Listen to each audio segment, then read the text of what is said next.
আচ্ছা, ধরো কোনো এক গভীর রাতে তোমার সাথে কথা বলতে খুব ইচ্ছা করতেছিল, তোমারে মেসেজ দিলাম, মেসেজটা সিনও করনি, তোমারে দেখতে খুব ইচ্ছা করতেছিল, তাই কল দিলাম, কলটাও রিসিভ করতে পারো না। পরদিন সকালবেলা ওইটা তুমি দেখলা, আমার দেওয়া একটা মেসেজ, আমার দেওয়া একটা মিসড কল, তারপরও তুমি কোনো রিপ্লাই দাওনি।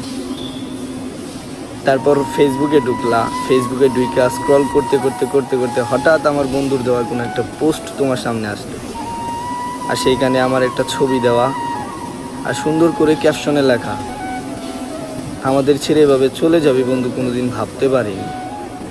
ভালো থাকিস বন্ধু, দোয়া করি আল্লাহ যেন তোরে জান্নাতবাসী করে।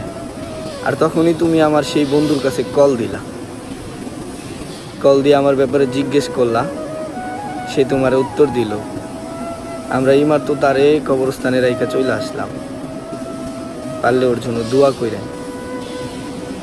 তারপর তোমার এই অনুভূতিটা কেমন হইব আমার না খুব জানতে ইচ্ছা করে, একটু বলবা?